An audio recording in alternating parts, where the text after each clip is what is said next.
Assalamualaikum warahmatullahi wabarakatuh. Perkenalkan, nama saya Wanda Chandra. Saya dari akuntansi 3A. Di sini saya akan mempresentasikan hasil dari tugas mandiri saya, yaitu yang pertama tentang laporan neraca pada tahun 2011 sampai dengan tahun 2012. Dalam laporan neraca ini terdapat aktiva lancar, yang dalam aktiva lancar itu terdiri dari kas, piutang dagang, persediaan, dan perlengkapan. Nah, pada tahun 2011 itu kasnya itu 153.000, sedangkan pada tahun 2012 itu kasnya itu 297.000. Nah, selisih keduanya itu 144.000. Cara menghitung selisihnya itu dari 2011 dikurangin 2012. Nah, hasilnya jadi 144.000. Sedangkan yang kedua yaitu piutang dagang. Nah, pada tahun 2011 itu piutang dagangnya 117.000, sedangkan pada tahun 2012 itu 159.000. Nah, selisihnya itu minus 42.000, persentasenya naik, analisisnya operasional. Yang ketiga ada persediaan. Pada tahun 2011 itu persediaannya 180.000, sedangkan pada tahun 2012 itu persediaannya 150.000. Nah, selisihnya itu 30.000, persentasenya turun, dan analisisnya operasional. Yang keempat ada perlengkapan.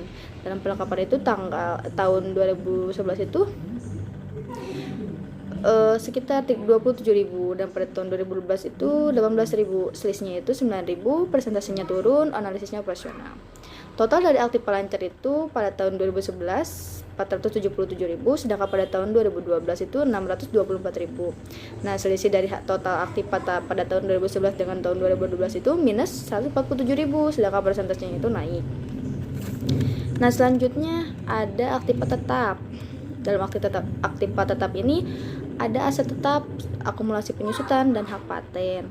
Nah, aset tetapnya itu pada tahun 2011 itu 1.050.000, sedangkan pada tahun 2012 itu 1.260.000.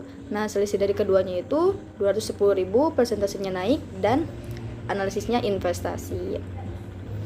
Yang kedua ada akumulasi penyusutan. Pada tahun 2011 itu akumulasi penyusutannya itu minus 375.000, sedangkan pada tahun 2012 itu minus 450.000. Nah, selisihnya keduanya itu minus 75.000, persentasenya naik, dan analisisnya operasional. Yang ketiga ada hak paten. Nah, pada tahun 2011 itu hak patennya 174.000, sedangkan pada tahun 2012 itu 153.000. Selisih keduanya minus 21.000, persentasenya turun, analisisnya operasional.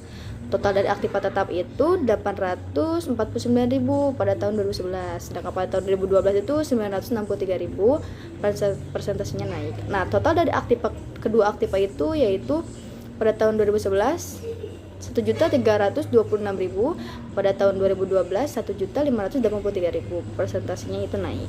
Yang selanjutnya ada hutang. Nah, dalam hutang itu ada dua, yaitu hutang jangka pendek dan hutang jangka panjang. Hutang jangka pendek atau hutang lancar terdiri dari hutang dagang sama current liabilities.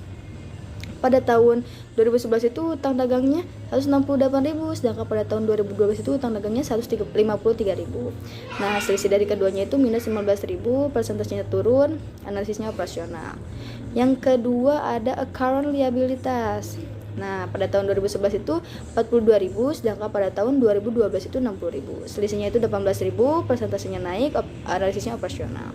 Nah, total dari hutang lancar atau hutang jangka pendek itu 210.000 pada tahun 2011. Sedangkan pada tahun 2012 itu 213.000, dan selisihnya itu 3.000, persentasenya naik. Sedangkan yang kedua ada hutang jangka panjang.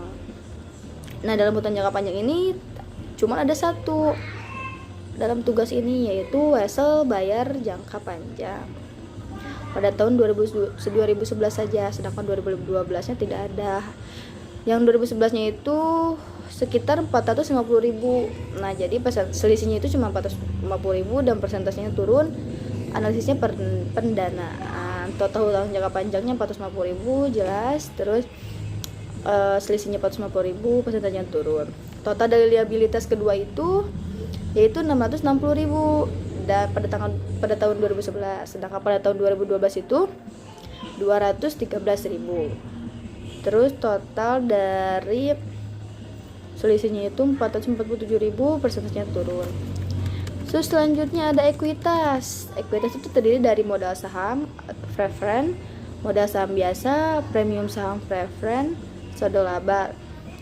Nah, pada modal saham itu pada tahun 2011 itu tidak ada, sedangkan pada tahun 2012 itu ada sekitar 525.000 dan selisihnya itu 525.000, persentasenya naik, analisisnya pendanaan. Yang kedua ada modal saham biasa. Pada tahun 2011 itu modal sahamnya 600.000. Pada tahun 2012 itu sama 600.000, jadi selisihnya itu 0 dan persentasenya tidak ada, analisisnya tidak ada. Premium saham preference pada tahun 2011 itu tidak ada, sedangkan pada tahun 2012 itu ada sekitar 120.000. Nah, selisihnya jadi 120.000, persentase naik, analisisnya pendanaan. Yang selanjutnya ada saldo laba. Saldo laba pada tahun 2011 itu 66.000, sedangkan pada tahun 2012 itu 129.000. Nah, selisihnya minus 63.000, persentasenya naik, analisisnya tidak ada. Total dari ekuitas ini yaitu pada tahun 2011 sekitar 666.000, sedangkan pada tahun 2012 itu 1.374.000. Nah, selisihnya itu 700 minus 708.000, analisisnya persentasenya naik, analisisnya tidak ada. Jadi total pasifa itu yaitu 1.326.000 dan pada tahun 2011. Pada tahun 2012 itu 1.587.000. Terus ininya selisihnya 261.000, persentasenya naik. Nah, ada informasi tambahan yaitu dividen. Dividen itu adanya di tahun selanjutnya, yaitu sekitar 138.000, analisisnya pendanaan. Nah, setelah laporan neraca kita ada di sini laporan laba rugi. Nah, laporan laba rugi itu terdiri dari penjualan, net penjualan kayak gitu. Nah, di sini penjualannya itu sekitar 1.980.000, sedangkan net penjualannya sama juga 1.980.000. Nah, harga pokok penjualannya di sini ada 1.089.000. Laba kotornya yaitu untuk mencari laba kotor itu kita jumlahkan dikurangi, jadi net penjualan ini dikurangi harga pokok penjualan, jadi hasilnya 891.000.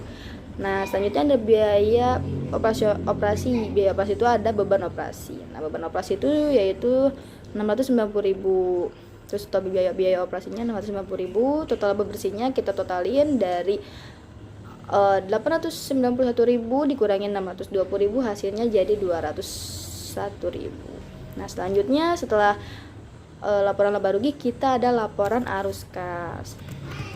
Nah, dalam laporan arus kas ini ada yang namanya aktivitas operasional. Aktivitas operasional itu ada laba pada tahun 2020, ada laba. Nah, laba ini diambil dari hasil laba rugi yang tadi kita hitung, laba bersih, yaitu sekitar 201.000. Nah, dalam aktiva operasional itu ada penambahan atau increase. Increase itu ada akumulasi penyusutan, hak paten, penurunan perlengkapan, penurunan persediaan, kenaikan accrued liabilities. Nah, akumulasi penyusutan itu ada 75.000, hak patennya 21.000, penurunan perlengkapannya 9.000, penurunan persediaannya 30.000, kenaikan accrued liabilities-nya 18.000, totalnya jadi 153.000. Nah, yang kedua ada pengurangan atau decrease. Nah, dalam decrease ini terdiri dari kenaikan piutang dagang sama penurunan piutang dagang.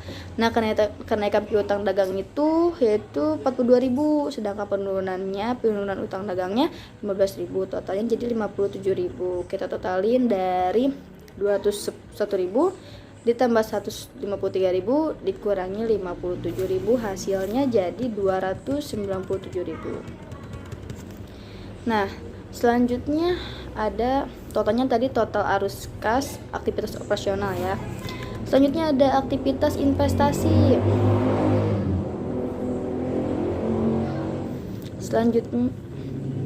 Selanjutnya ada aktivitas investasi. Nah, dalam aktivitas investasi ini ada penambahan atau increase. Sedangkan dalam aktivitas investasi ini increase-nya tidak ada, jadi kita kosongkan. Dan ada yang ada cuma pengurangan atau decrease, yaitu pembelian aset tetap sekitar minus 210.000. Jadi total arus aktivitas investasinya minus 210.000. Yang ketiga ada aktivitas pendanaan atau pembiayaan. Nah, dalam aktivitas pendanaan ini sama ada juga penambahan atau increase yang terdiri dari modal saham preference dan premium saham preference. Yang itu modal sahamnya itu 525.000, sedangkan premium sahamnya 120.000. Hasilnya jadi 645.000. Nah, ada juga pengurangan itu decrease, yaitu ada pelunasan wesel, pembayaran dividen. Itu pelunasan weselnya itu ada 450.000, sedangkan pembayaran dividennya ada 138.000. Nah, totalnya jadi minus 588.000. Nah, untuk mencari total aktivitas arus kas pembiayaan itu dari 645.000 ditambah minus 588.000, hasilnya jadi 57.000. Nah, yang terakhir ada penambahan kas. Penambahan kas ini diambil dari laporan neraca tadi yang di awal, yang kas yang 144.000. Nah, kita masukkan ke penambahan kas. Saldo akhir kas tahun 2019 atau saldo awal 2020 yaitu hasilnya 153.000. Saldo kas 2020 itu jadi hasilnya 297.000 itu dari penambahan kas ditambah dengan saldo akhir kas, hasilnya jadi 297.000. Sekian dari saya, berikut presentasi hasil tugas mandiri saya. Mohon maaf bila ada kekurangan atau salah-salah kata. Wabillahi taufiq wal hidayah. Wassalamualaikum warahmatullahi wabarakatuh.